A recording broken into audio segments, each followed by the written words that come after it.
MotorWeek is made possible by Auto Value and Bumper to Bumper.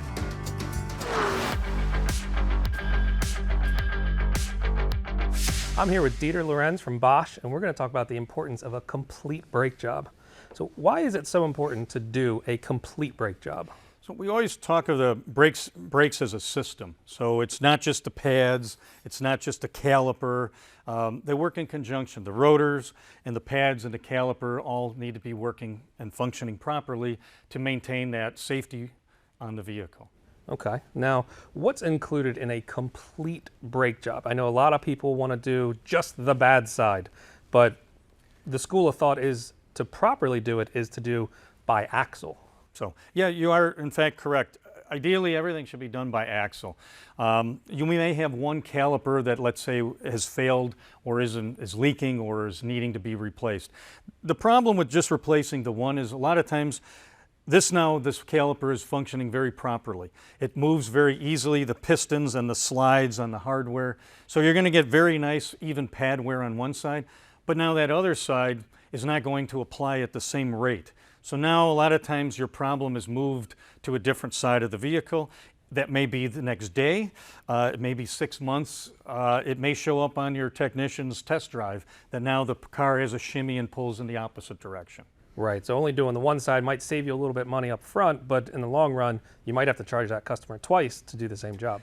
That is correct. Now we mentioned like having a full system. So a lot of guys like to just sometimes throw a set of pads on, right? You know, and put a new set of pads on an old rotor surface. Ideally, what we like to see is that new pad has transfer of pad material to the new surface of that rotor.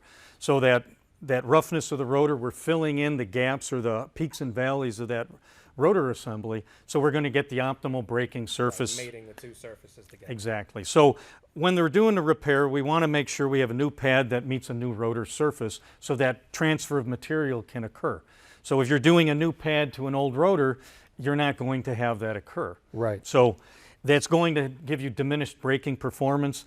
It could also incorporate squeaks, right? So a week or two later, now the customer comes back and has a squeak that they're hearing from their brakes. So and as a shop owner, you know it, and me as a former tech years ago, the last thing you want is a comeback. So it's best to just do the job right the first time, you know, and just explain that to your customer, why you need to do this as an axle assembly. Absolutely. Now, you know, and again, if you're going to do that, you have to realize too is if one caliper is bad, ideally the other one has been in service just as long, right? So reusing hardwares and things like that, what we talked about, like this is very critical to having that pad and that rotor, or rather this caliper, move freely so we get even pad wear.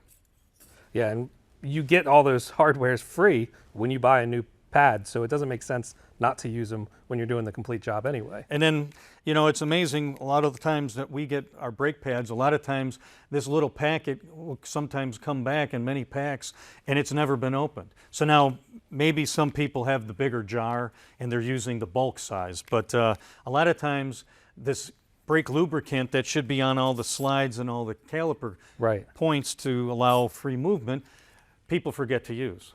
And one of the biggest things that are overlooked is if you break open these lines on the front, you've now compromised the fluid front to back. Correct. So anytime we open that hydraulic system, we need to then service that braking system hydraulically. And it's important to make sure you use the right fluids as well. So years ago we had, you know, .3 fluid only, you know, and then maybe the higher performance cars would use a .4 for the higher boiling point of the fluids.